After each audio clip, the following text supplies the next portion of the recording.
Thank you for that introduction, Laura. I'll just keep it very short.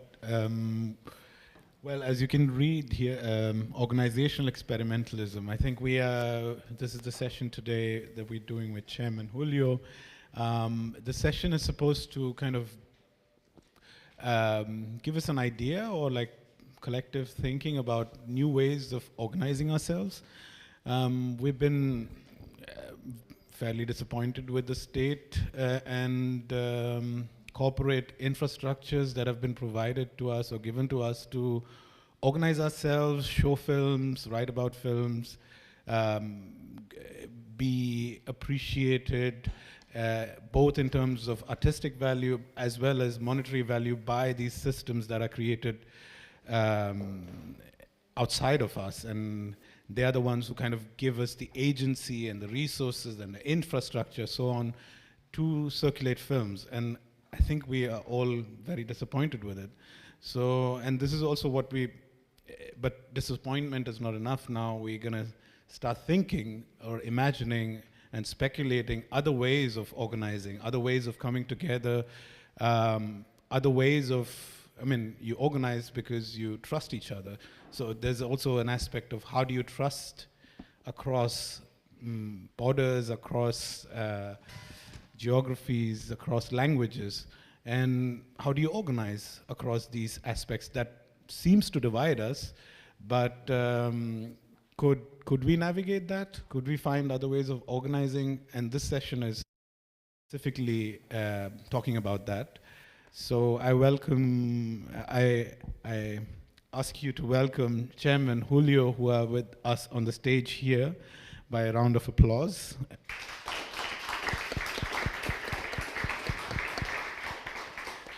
I'll just do the formality of reading the introduction of them.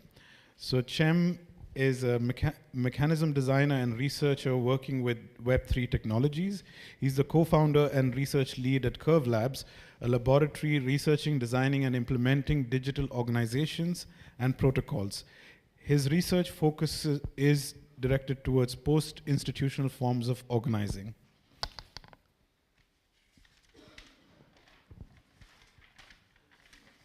And Julio is an activist and economic anthropologist. He serves as the social outreach for Basic Income Earth Network and is co-founder of the Circle's Universal Basic Income System and Cooperative. He was born in Guatemala and is based in Berlin. So another round of applause and I'll leave the stage. Thank you very much. Good morning. Thank you, everyone. We wanted to start actually by shaking our bodies because we're going to talk about a lot of stuff and we want to bring it from here to here. So if you could please stand up.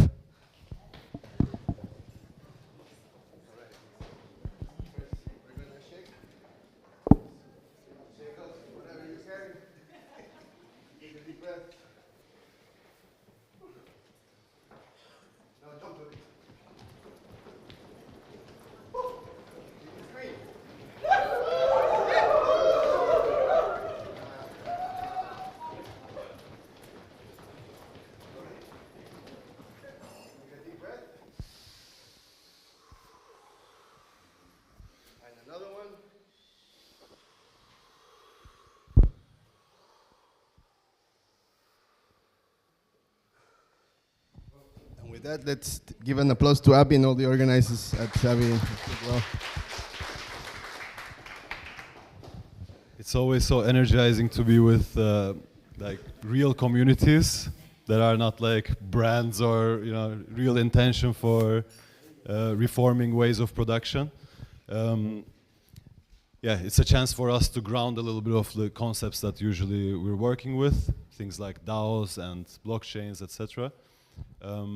We wanted to start with a little bit of introduction to these terms, but I want to get a vibe check from everyone, how familiar you are with blockchain technology, for example. Zero. Okay. I'm not even asking the rest. Okay. So, well, I can stand actually. So blockchain is, we could think of it as a public database, okay? So, you know the concept of a cloud. Cloud is basically somebody else's server. It's usually Amazon or Facebook are hosting these gigantic server farms in Antarctica, where they are cooling these servers and storing your information and processing this information. Now, this is problematic for obvious reasons, because personal and sensitive data is being stored in centralized servers and being processed by these companies, and that data is being leveraged as a profit-making asset. Which are, we can add to that list things that are closer to things that you would relate to, which is, platforms are, doing the same. Taking this data, designing algorithms, and leveraging them to, basically farm the collective attention space. Blockchain is interesting because it creates an alternative vision for this type of collective data hosting. Not only data, but actually also applications. So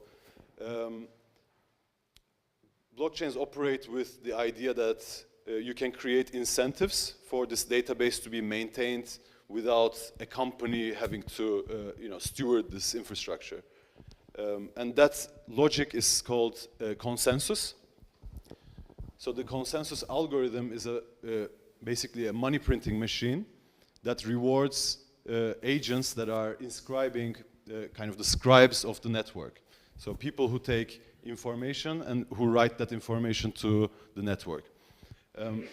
With Bitcoin, these information are transaction records. So if someone is if I'm sending money to Laura, this gets inscribed on a block, thus the blockchain. And then later, new blockchains started emerging. And basically, Vitalik Buterin, the inventor of Ethereum, asked the question, what if we can record more than just transactions of who sent money to whom, but actually we can write computer programs on these public databases.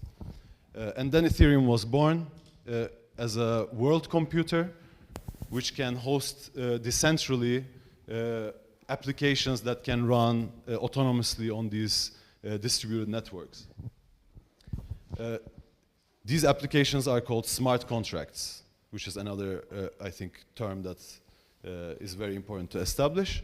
Smart contracts are self-executing code that live on the blockchain, which we can turn into applications. So one example of that is Web of Trust, which Julio's project, Circles UBI, is using. Maybe I can let you go deeper into that. Maybe you've heard before of PGP, or pretty good privacy. So sometimes people, when they send emails, they want to have it encrypted on end-to-end. Out of this sort of history, this idea or technology called the Web of Trust emerged, which was a way of recording relationships of trust within an encryption type of setup. And so that provides a framework for more relational types of technologies to emerge. One of them is the project I work on called Circles. Don't know if you want to say something else about Web of Trust? Yeah. Yeah, Web of Trust is actually very interesting because it has this peer-to-peer architecture or relational logic that every node in that network is actually building the network by signing each other's keys. You can think of this as like you have email and your password. On this realm, you have a public key and a private key. So with Web of Trust, I'm able to sign the public key with my private key of a friend of mine. And in this way, we can see networks forming organically rather than from a top-down sense. And Circles is utilizing this technology to have a sense of humanness, so as a defense against bots, in order to issue currency, in order to issue universal basic income for its participants, so that bots don't attack it and there's hyperinflation of the currency and it means nothing after. I think what's interesting about this type of technologies, peer-to-peer frameworks in general, is that you don't have to have some sort of centralized actor that scans your eyeballs or tries to know your fingerprints or tries to do this type of invasiveness within your own personal data, and people can verify people. No? So in the circle system, when you want to enter, you need 3 people to trust you, to say, okay, Abi is Abi, I trust him, and you trust them, and so on. He can enter, and then he can start issuing circles. Now, when I talk about issuing circles, I literally mean this. Like, everyone in the circles network issues their own personal currency, which is a really radical paradigm shift to how money is issued today, where it's central banks and private banks, a 2-tier system of money creation that's based on debt. So debt, as you all know, is a very colonial apparatus for extraction and many other things.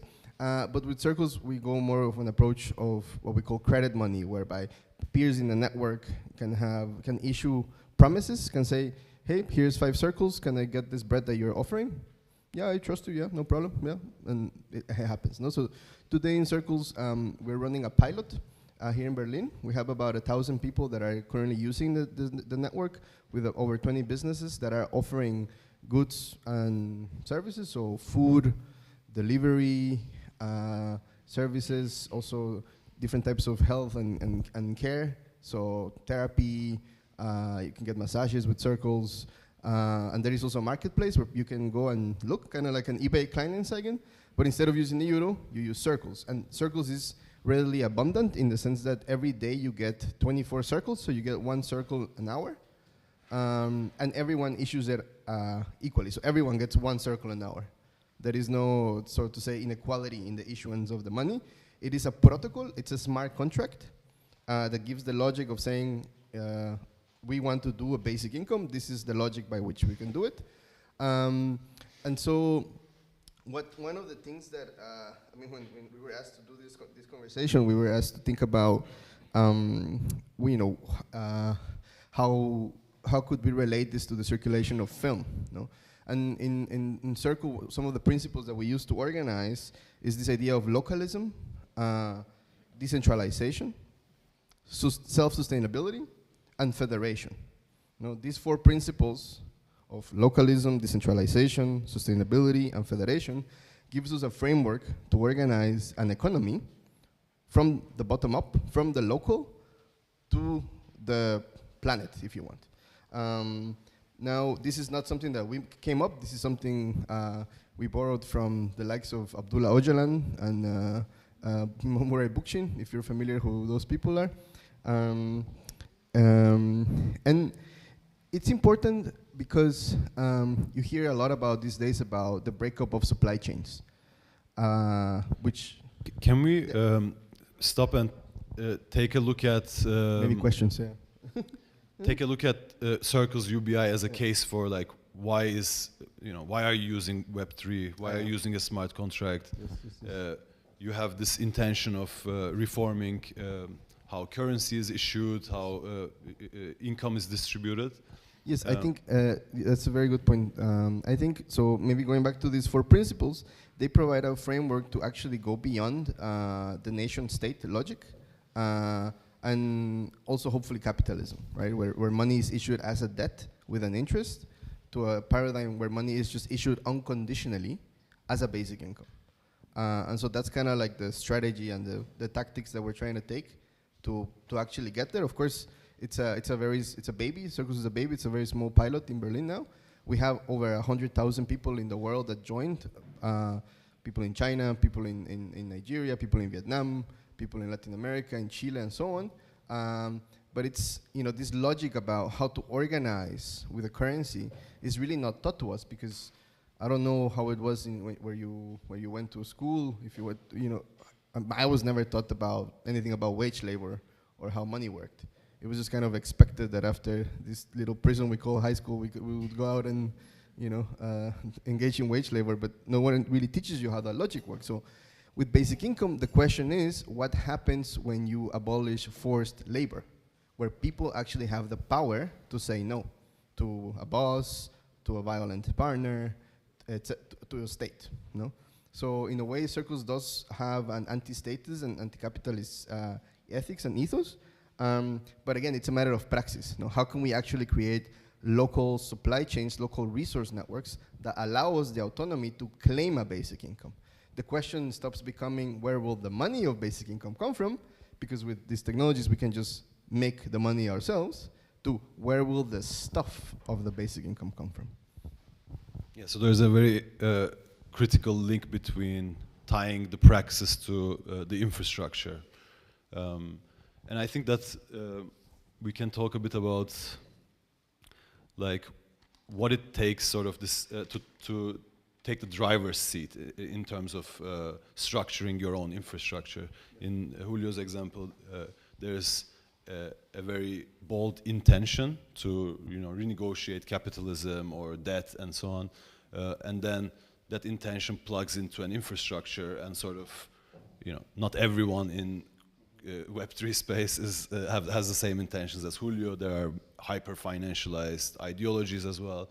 Yeah, it's important to say that also, that in the Web3 space, it's a broad political spectrum, right? And the intentions, like the technology has politics, right?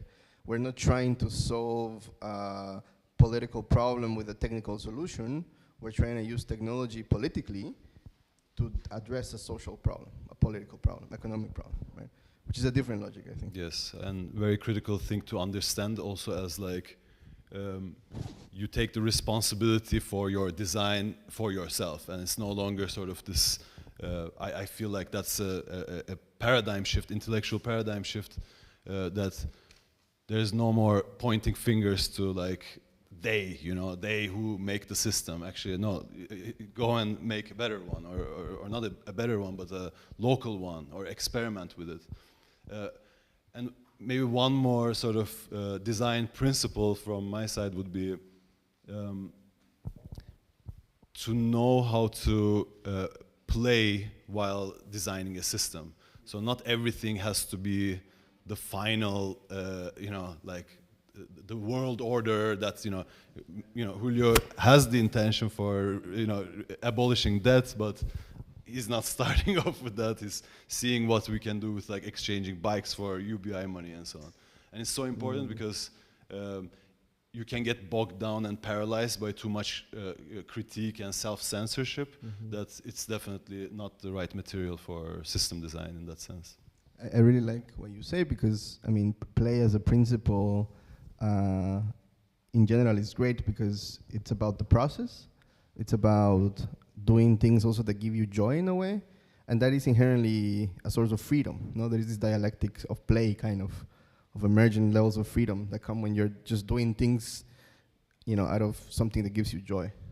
In a small etymological thing in German, the word Genosse, which means comrade, it was kind of like colonized by Stalin, but the etymological origin is genießen, which means to have joy.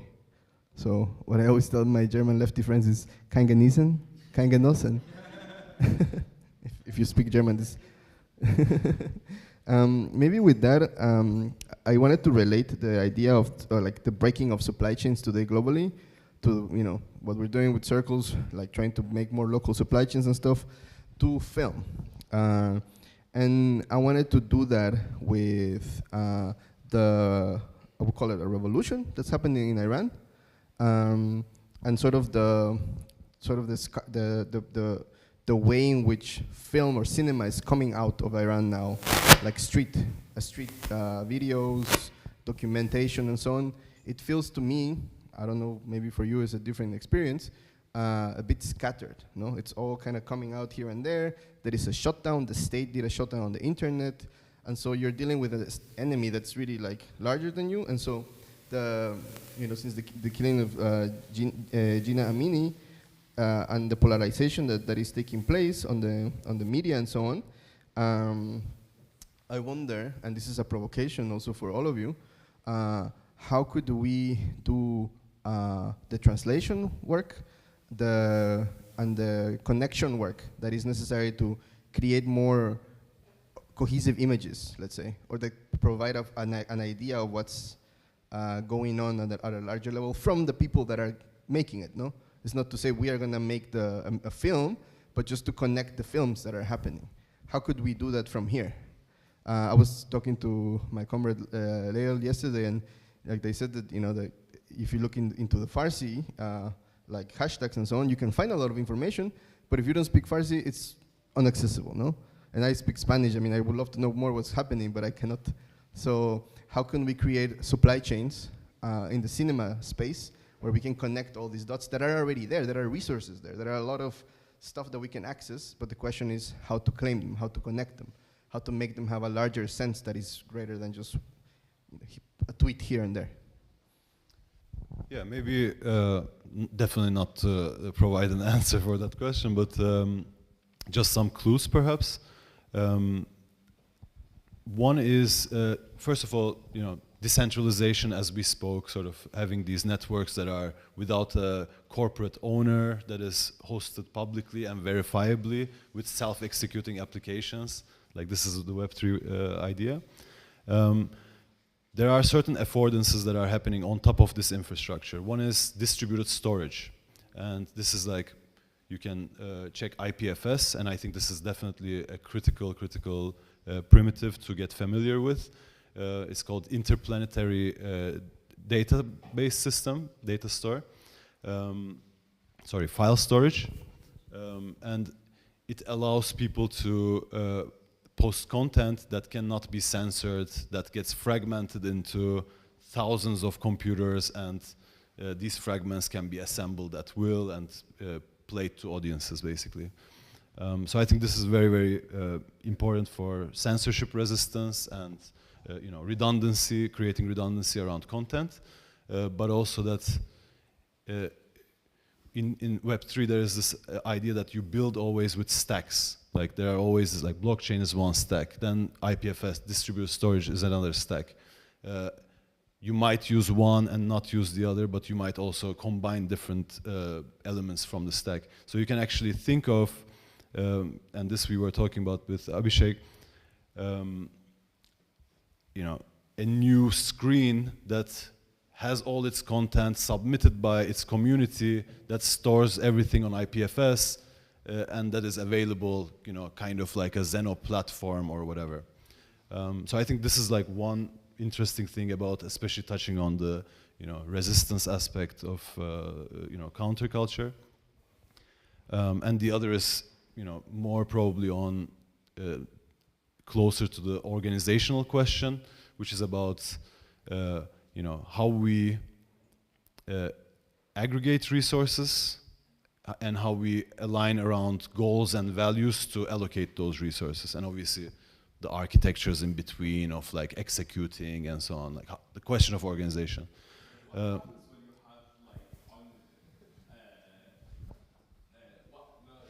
happens when someone posts something on the ledger that the community doesn't want, and now we have a permanent record of it on the ledger? So, for example, if you have a web of trust system, you can have some sort of moderation that is relational as well. So if on the money level, we can talk about also other media, but someone is, let's say, giving false promises or doing fake accounts or like messing people over. So people can say, don't trust that guy, and then you can have like some sort of moderation around to like put that address, that public address of an attacker or someone who is like doing not nice things for that community, so that people have a sense of, okay, don't trust them. So there are ways of doing relational decentralized moderation. You don't need to have like, some sort of like guy with a stick to go and beat people over, but it's definitely possible. No? Yeah, so the question of organization is like vaguely answered in the crypto ontology by DAOs, decentralized autonomous organizations. And these are, referring back to our earlier definition of smart contracts, these are applications that live on blockchain that have an idea of when and how to unlock resources based on user or community inputs. So say that we are a DAO as this community, we want to decide what the next panel should be about, and someone makes a proposal, we all see this proposal come into our interface, and we're able to vote with you know, whatever the voting logic of that DAO is, collectively, and the DAO understands, okay, out of 70 people who are in the room, 40 has voted. I require 50 people to vote to pass this proposal, so I fail it. So it's this like almost parliamentary logic that you can parameterize however you want according to your community. I think it stands a little bit in contrast to Web of Trust, which is like a peer-to-peer way of organizing. This is more a replication of the institutional logic.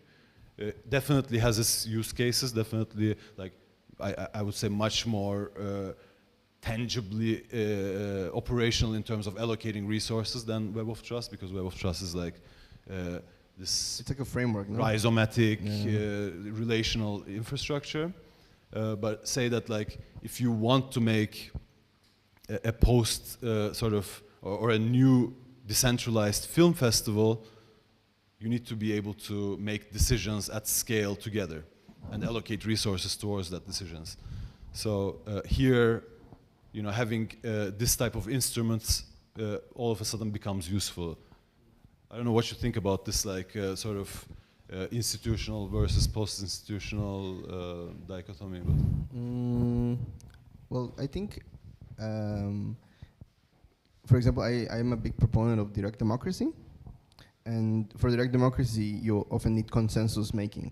And not as in an algorithm per se, but really just like a dialogue, an assembly where people talk and so on. So I'm always curious about how can you put that on the blockchain without having to vote per se, you know? Because there are many critiques of voting as well when you're talking about democracy and representative democracy. But I think the larger point is that you can play with these forms. You can decide what type of political system you want to have, and then like play with it, no? So I think that's kind of like the larger message, no? That totally. And maybe with that, we can maybe bring it again to the crowd, and I think Abby wants to say something, and I would like to also listen to you, what you have to say. And can I just add one thing, like underline what Julio was saying? We call it programmability.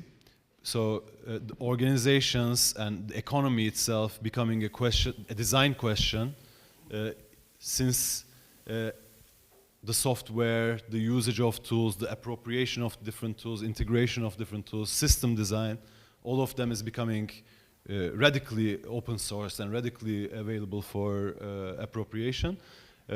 We call this concept programmable X, programmable art, programmable organization, programmable art, you know. So I think one message that's very important to take is to understand that this is a design space, and there are all these, there's an open source culture of various different actors contributing to this open source tool environment that expands the design space and makes new interactions, new relations possible. So like Web of Trust becoming a thing, coming into my radar, now I can design a different type of organization that I couldn't before.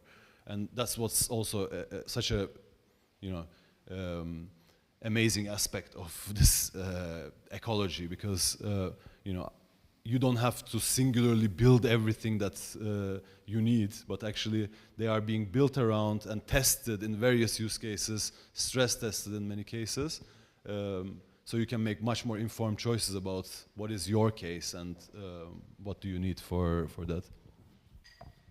So coming to cases, maybe it would be also helpful for us to hear some of the maybe potentially concrete examples, speculative, nothing has to be here yet.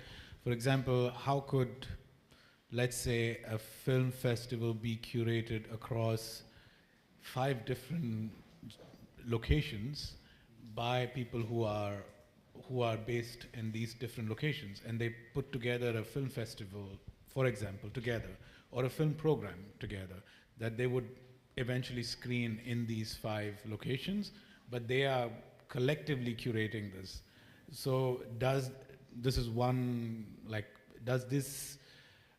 whatever you spoke of with respect to Web 3.0 blockchain and the affordances that these technologies offer, do you imagine this kind of curation or this kind of practice to have an infrastructure, to have an infrastructure to, you know, make it happen? So would it be a DAO? Would it be, how would it go? Like if you were to build something like this, how would it go about it?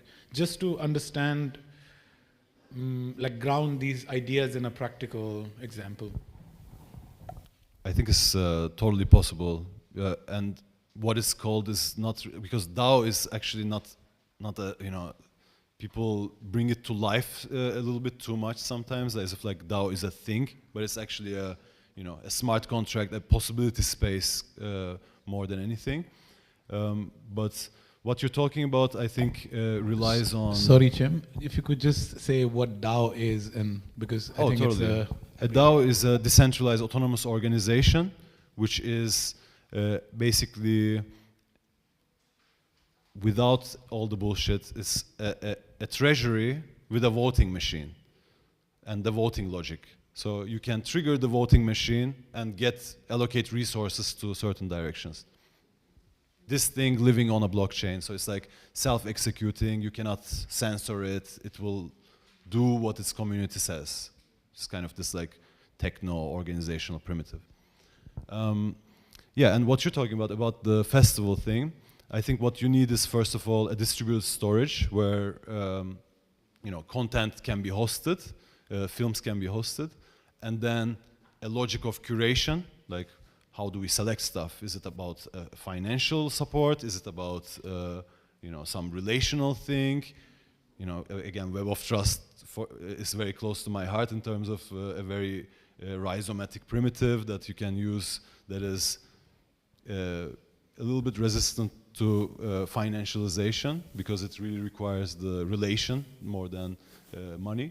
So anyway, you choose your curatorial logic, and then like these two can easily come together to power, say, a Web2 hosted front end where the content is streamed or displayed as such. So a lot of these are possible through the use of mechanism design with sufficient resources to integrate those processes. Maybe to complement Jem a bit, the first thing you need to have is like, you know, the principles of unity. Why are you doing a film together across 5 different countries, no? And then you can make a chat. It's as simple as just making a chat. Start communicating and then decide what you're gonna do, who is it for, etc., etc. And then you can use these primitives. But I think it has to start first from the values, no? And then you can add the technology.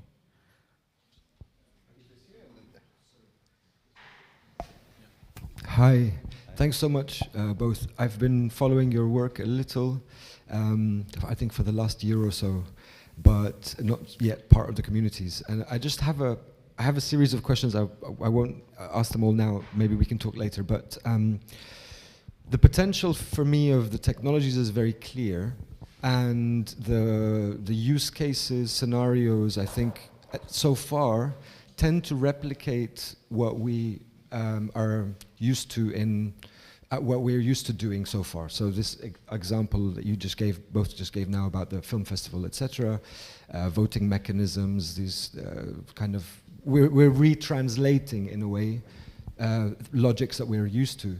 What I'd like to ask is something a little bit closer to the starting point.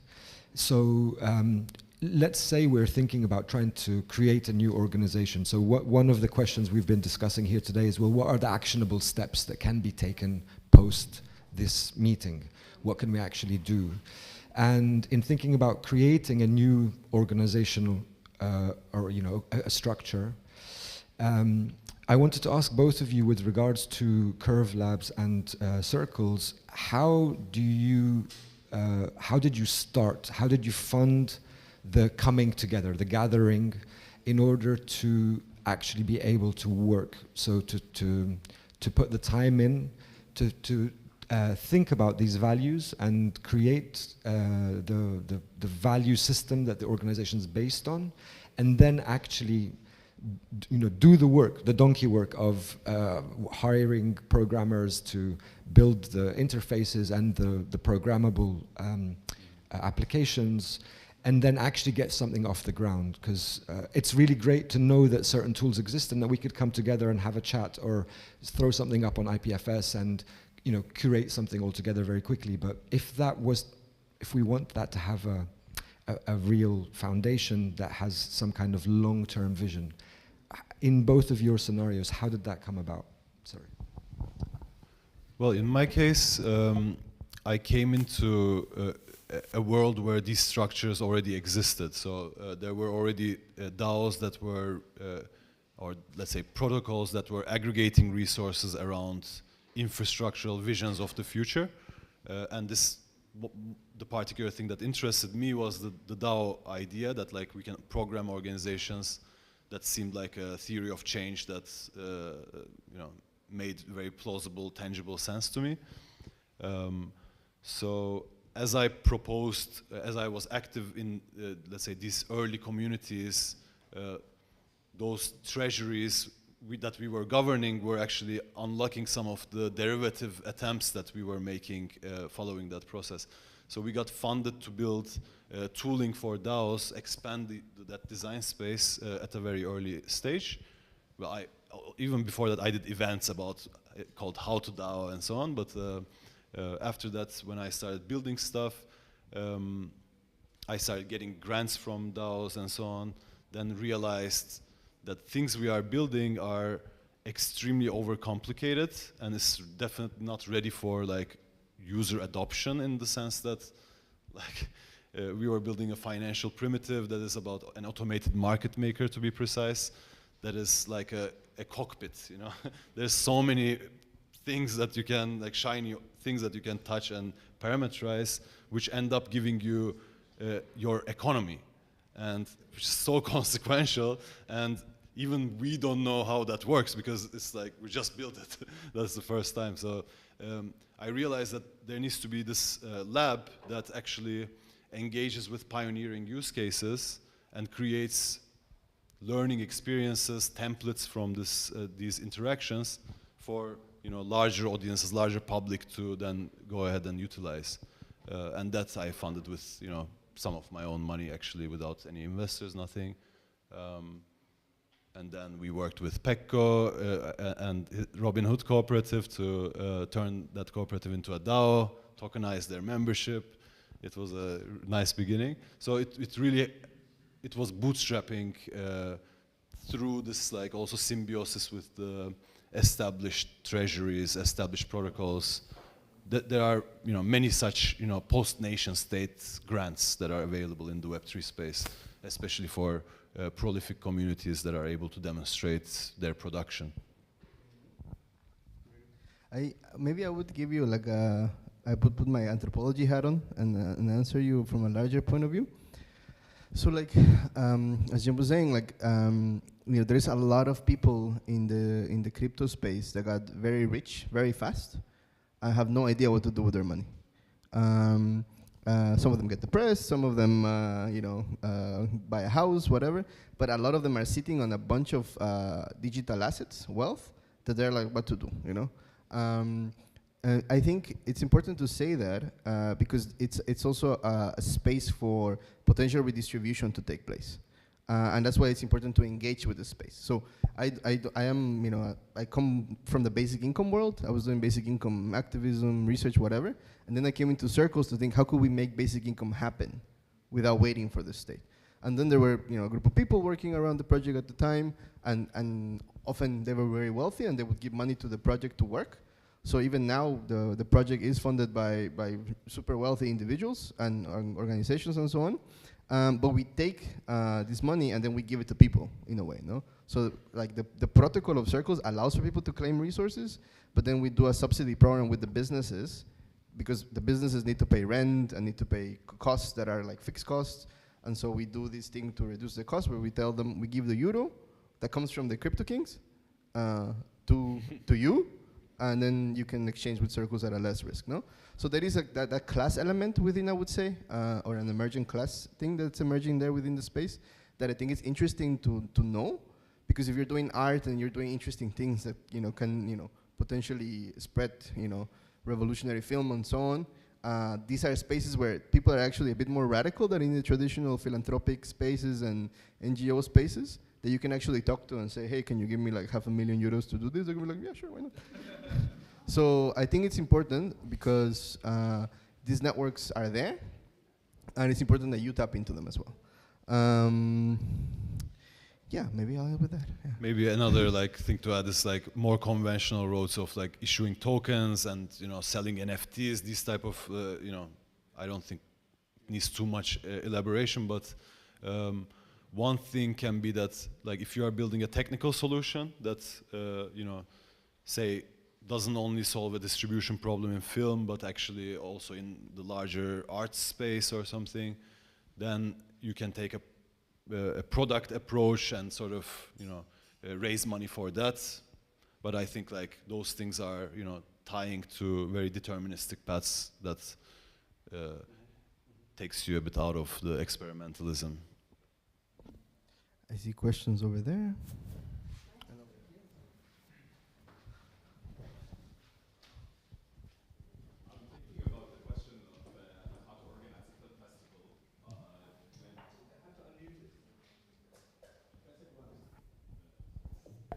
I'm thinking about the question of how to organize a film festival with the help of the tools of Web3. And I think one of the core values, and what I appreciate what Julio said about the first step is that you have to start a chat instead of going to the actual primitives. And one of the fundamental points that that anyone who's organized anything knows is that organizing something like this relies on the gray area and the ambiguity of human relationships that are constantly mutable, right? And they're all in constant tension and flow between each other, and then when you try to take that and then apply it onto a blockchain, which is by definition, it's just literally a database that you cannot change, a database record that you cannot change. And so you're forcing something that is fundamentally gray and changeable and fluid into a form that is fundamentally immutable, cannot change, cannot be fluid. And this fundamental contradiction, I think, kind of I think it weakens the idea of why we are doing the film festival in the first place, because we want to build human relationships. We don't want to the whole idea of recording it on a blockchain becomes superfluous to the human relationship building that is fundamental to what a film festival is, because we're building film festivals to build connections with each other, not to have records of the connections of each other.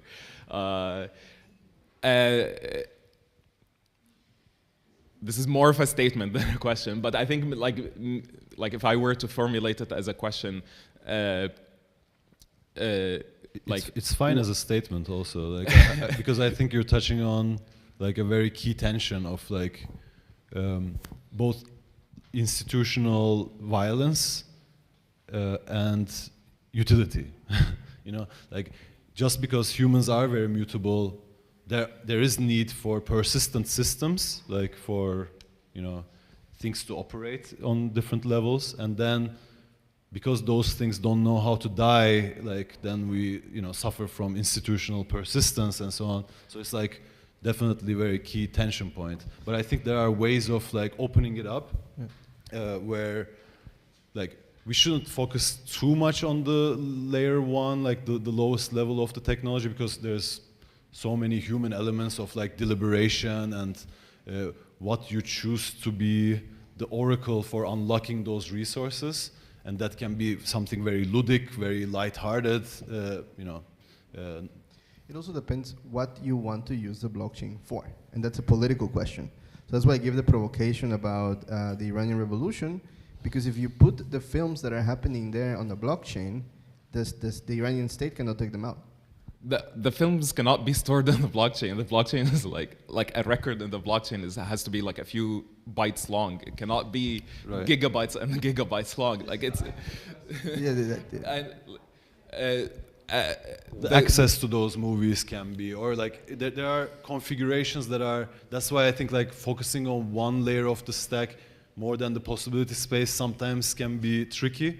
Because what I really hope is that like once, like basically the entire Web3 is like a bunch of people who grew up in a world that is where like left politics is dead, and a bunch of us are realizing like actually like left politics is crucial for all of us, and decentralization is crucial for all of us, and like a bunch of us are realizing actually like we're all like we're all becoming anarchists in a way, and we want UBI.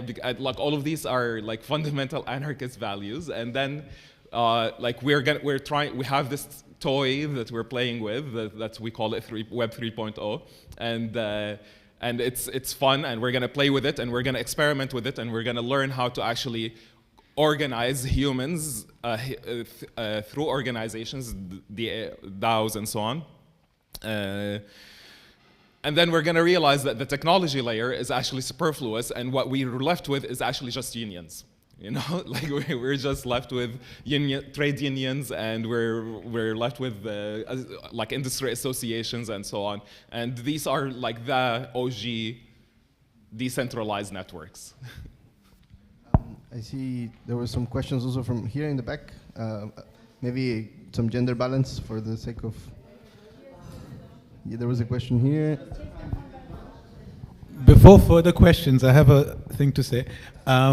We would try to take this conversation, which has been kind of a stage audience, to move it into the bazaar, which is the game zone as well. So we would try to find a moment of transition from here, staying with the questions, staying with the trouble, not moving away from it, but translating it into not just hearing, but also bodily experiencing together, and also taking into account the questions that we kind of clustered yesterday as well. So in the spirit of dynamism that Majid just spoke about, that we don't find ourselves institutionalized in this stage audience setting, but move into a more dynamic form as well. Maybe we can take one or two questions and then move there. I don't know who was next.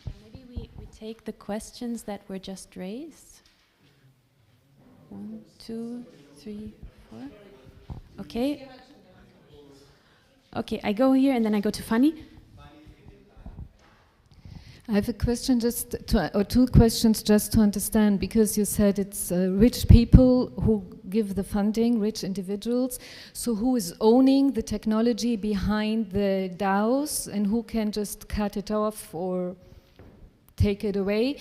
And the other question is just for understanding, when you talk about co-curated film festivals, will they be online or offline? The question of ownership is a very interesting question. Because, so when, for example, let's take the example of Bitcoin, no? The Gini coefficient of the ownership of Bitcoin tokens is super skewed, so it's higher than the inequality of the world in terms of wealth. So that means that there's a few individuals who hold a lot of them, and then there is, so they have power over the network, so to say, no? But then there is another layer which has to do with knowledge. So the programmers, the people who know how to change the system, all these things, they can actually like have power because they can maintain it and change it, no? There is an element of it that is kind of decentralized in the sense that no one can really mess with the network, like no one can really change the network. So that is kind of a bit more ownerless, but it's not that it's kind of no one owns it or something like that. I think you have to really look at each individual blockchain IPFS stack and then understand the power dynamics based on these distributions of power, based on tokens. It's the same with the DAOs, no? Like there's many people who hold a lot of the tokens who can basically, make decisions and so on. So there is a bit of like a plutocracy that emerges. And so that is something that we are against within Circles, but we're a very tiny, small project against this all. But yeah, we have to take that into account. So if you, for example, were to make your own blockchain, you would have all the power, right? And then you have to decide, how do we want to distribute the tokens or the shares, no?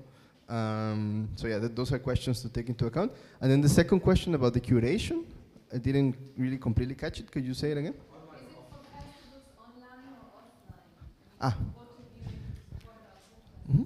I think it's like it doesn't exist because like it's a matter of design question. I think like, it was a sort of toy example, but if the intention is to make something offline, something can be designed for that context, and it's going to look different than if it was designed for something that is looking for like a global sort of content submission and distribution and so on. So I think both is possible to build something that is more or less useful. I think both, just because why be dualistic? You can have both. Fanny? Hola, and gracias. Hola. I will attack you later with some more questions. Please But do. for now, I am very basic to 101 on servers. I understand stakeholders have a lot of income to buy their own servers. Is this real? Because once the money is in Bitcoins, I am lost in the translation and actual purchasing. So I am concerned with the storage part as a storytelling, like where you're saying with Iran or other political situations that are going around the world, having the trust that the recording was actually by somebody there, and making sure that that's traceable, that this is a real video from someone that was in this context living, is very valuable to me and something to take from. But the storage of this information still relies on the server part of it. So I feel like that's fragile. Those stakeholders can have their own interests on and be coerced, just like he said, because we are malleable individuals that change your mind. Maybe you can be bribed. Maybe I come from a very corrupt environment, and I feel like that's something that can happen. But the story of all of us it's depending on that storage.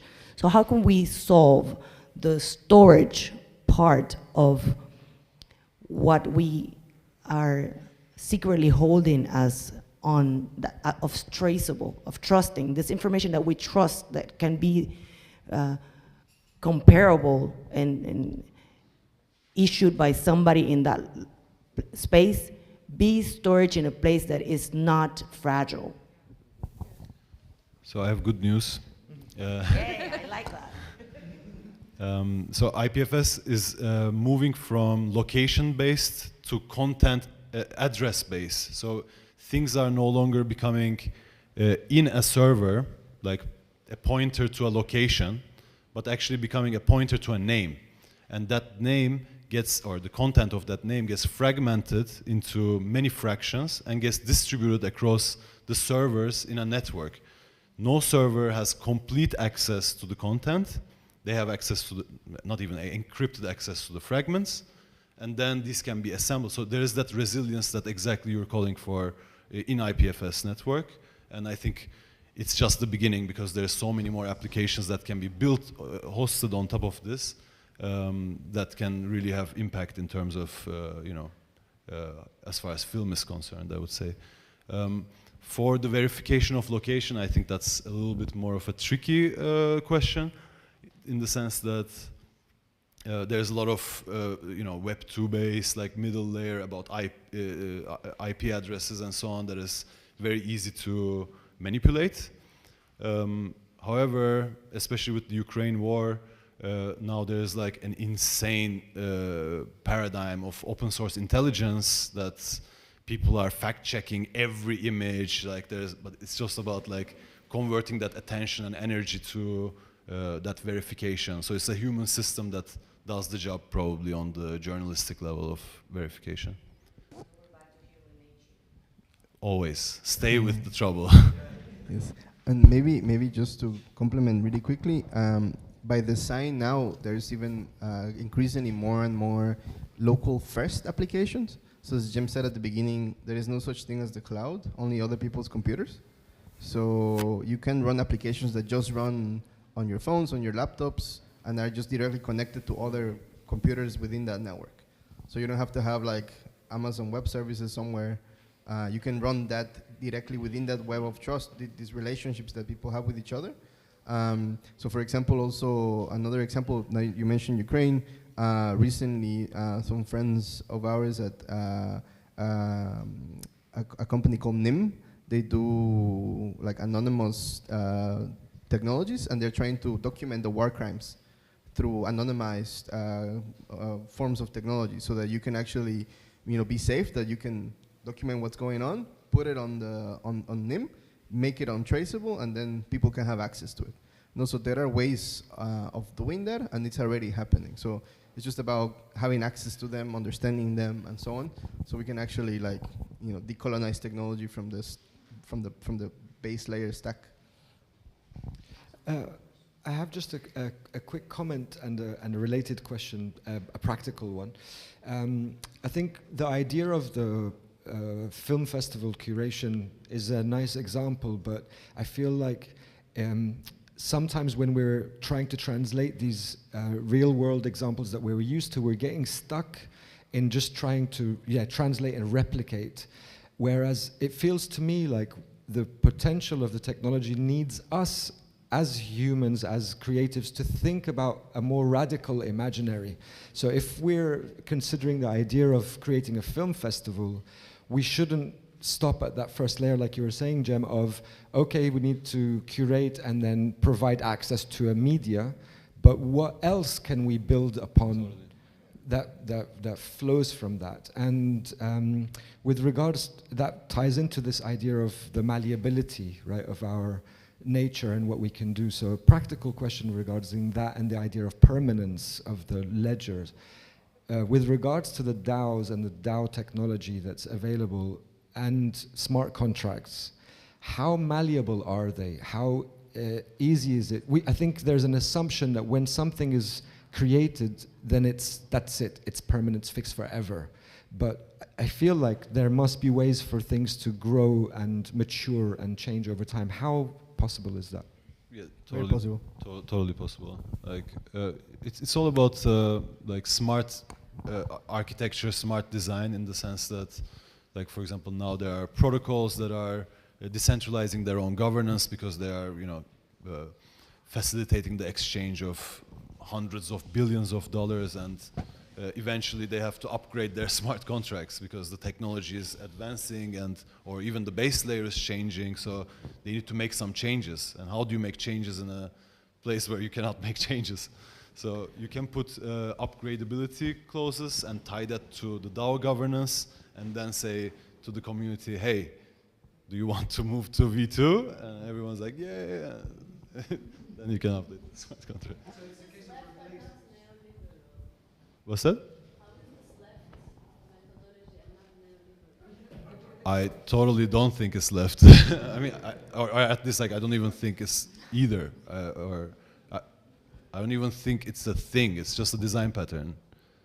Like, you can use it, not use it. You can use it in an extremely neoliberal way, or you can use it as like restructuring the infrastructure of your commons or something. So it depends on which community is plugging into it with what type of design intention. Yeah. Okay, there is more questions. Yeah, I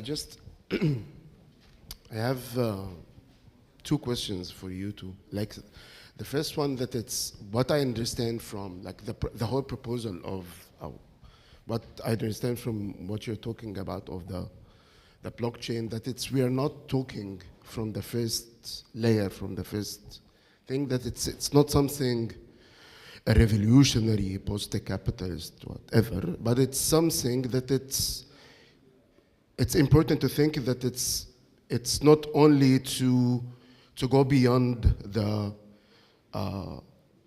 institution of our censorship of nation state only, but also for the cloud, because it's something between the cloud, Google, Amazon, whatever, and also nation state, that it's also from being open access, a Google Drive that has all the films of the world, that it's put all over on the cloud, that it's also this makes profits for Google. But when we think of a curated film festival in blockchain, or your proposal that it's the case study of a curatorial logic, and we have a group of films,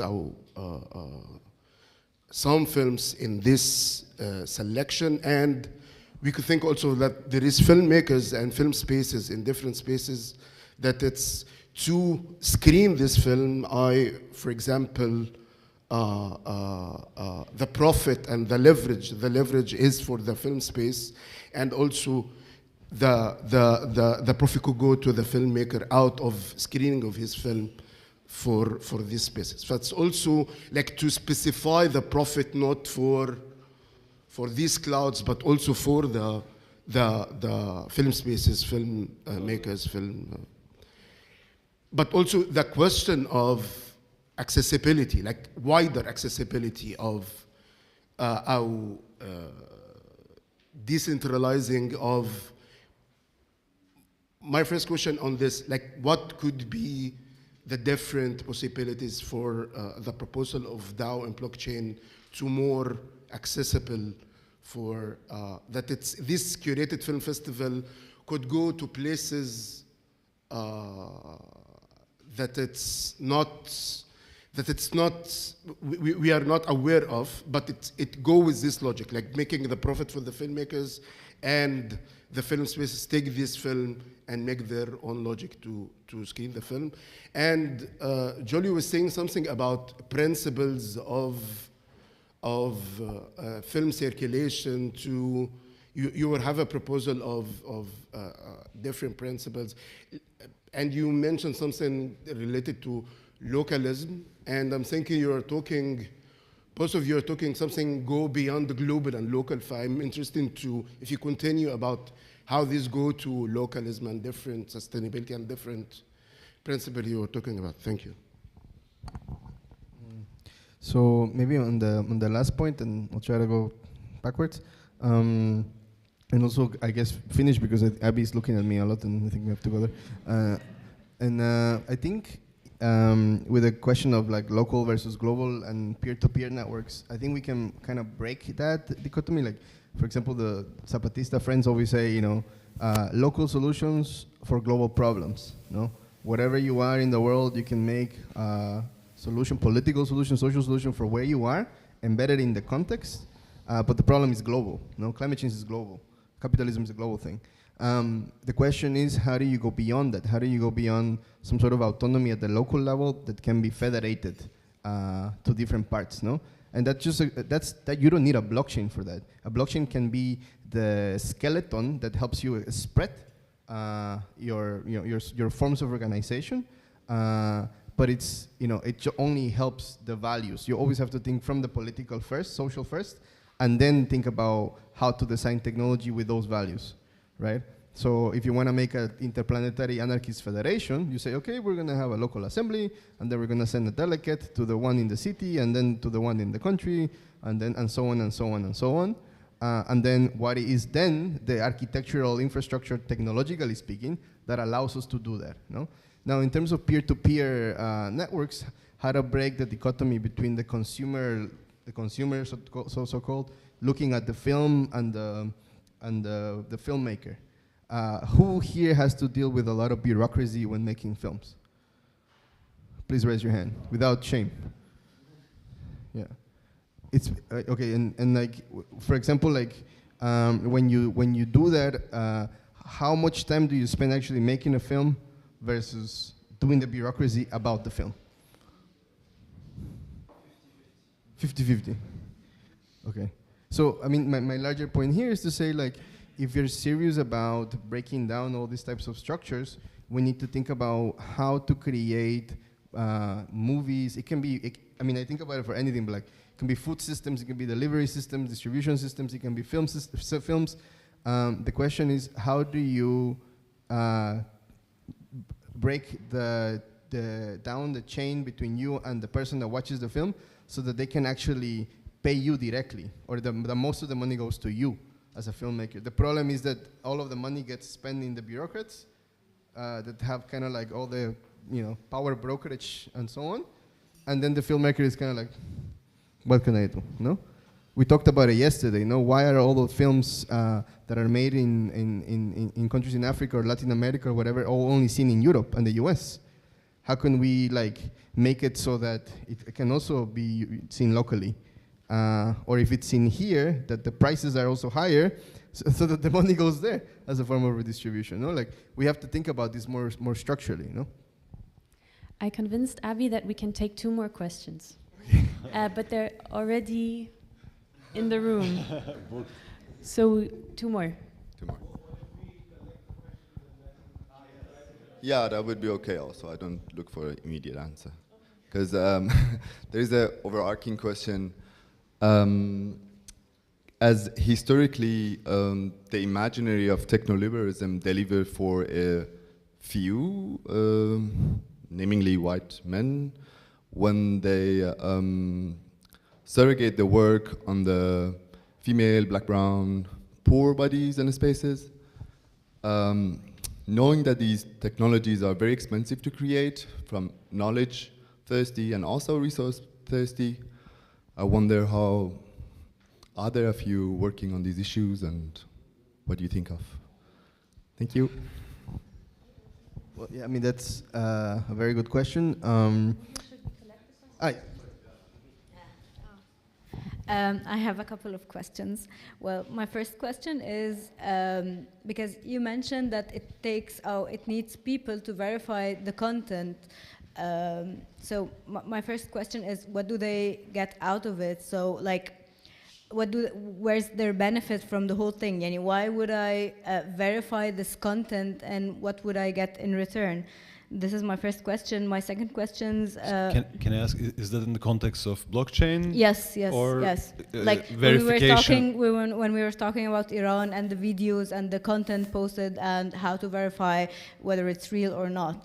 So this is my first question. My second question is, as a user, I don't know where to put the user thing in the whole thing, because I think all these technologies are a little bit complicated and elitist somehow I wouldn't say for the global south, but from the actual practice that I'm coming from, and this is a little bit confusing, because are we going to start a new bubble and isolate this whole technology and make it limited on certain people and certain countries? My third and last question is it possible for states to block the whole Web3, or I don't know the terms, but to block this whole process?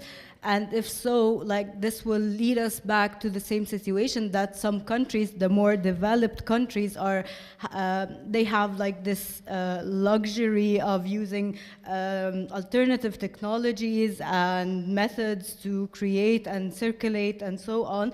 And the poor countries where we come from are still at the same place where everything is blocked and censored and so on. So I finished my questions. Now that we took 4, I think one more by Mohammed. Thank you very much for the presentation. So both of your projects are aimed in social goals. They are experimental. They are non-commercial, or not selling anything for now, as I imagine, as I see. So how did you manage to finance your projects? Did you go to the Web3 traditional path of launching a white paper, doing events, community, releasing a token, ICU, or and in this case, are you do you have the threat of someone detaining a too large part of your project and then sell off and put you in trouble, or?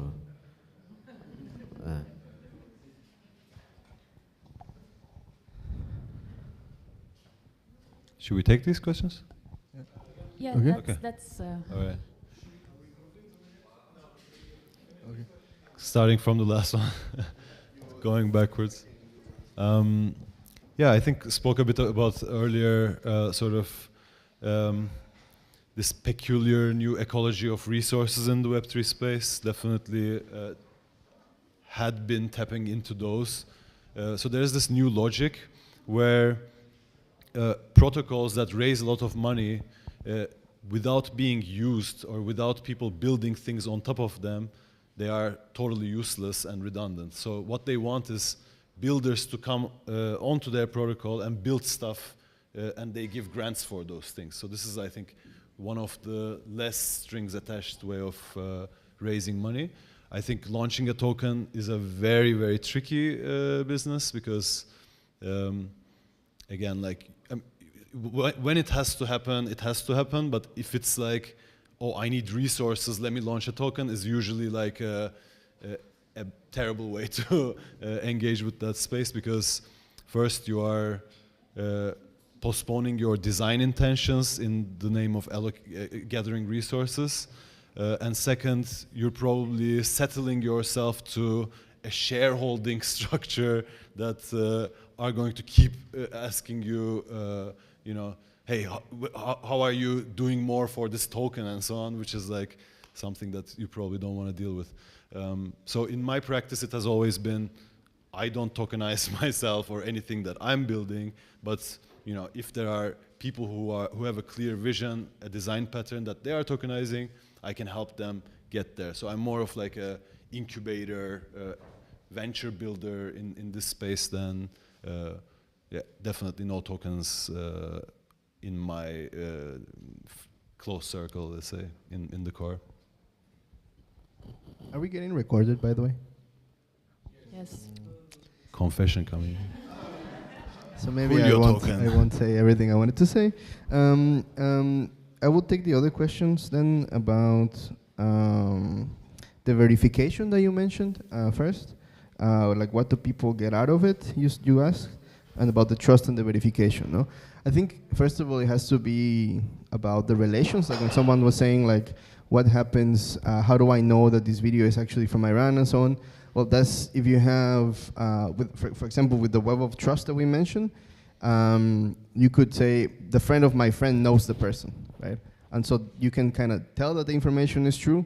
And what do they get out of it? Well, it depends on what they want, what their political goals are. If the goal is to spread information about Iran, just by verifying this and trying to connect and make a mesh or collage of the cinema, the film that's coming out from the streets, maybe that's already enough. Maybe it influences revolution somewhere else. Who knows? You can tie things to it. I think the whole larger point is that you can design who gets what and for what. No? So with basic income, the idea is that you get money for nothing. And that's a very different logic than how money works today, right? You always get money for something.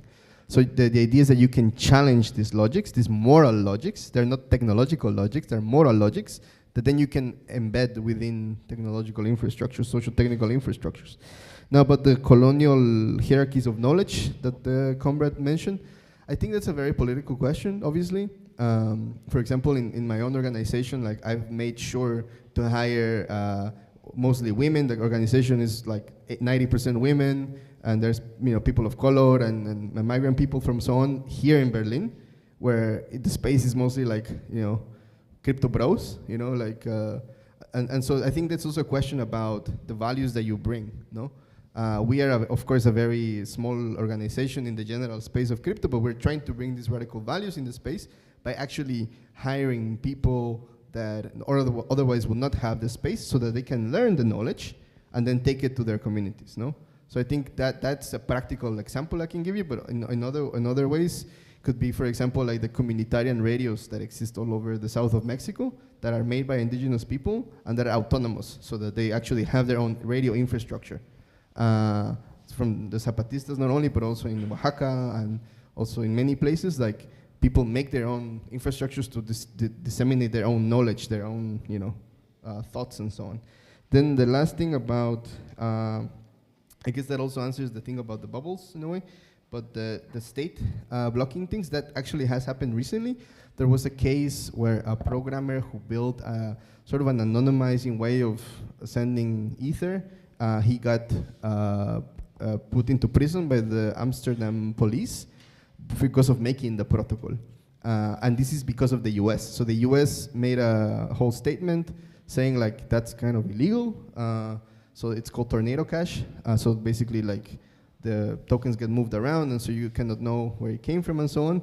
And the US made the point that, this anonymity is funding terrorism and therefore taking the right away from everyone else that wants to use it for whatever, other purposes to have, which is a problem, right? So the states do have that power, but that's the question. We need to build technologies that are able to fight against the states. And just the one last point is that think about cash. Today, there is a war on cash.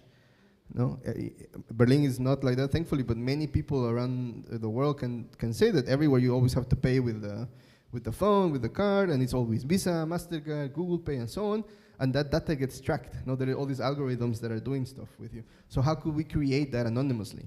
How could we have cash digitally where no one is checking your stuff? No, these are the things that I can actually build, and that people are building. That can actually provide alternatives that are people-centered rather than the monopolies of today. So, thank you very much, Julio and Chen, and everyone Thank you. else.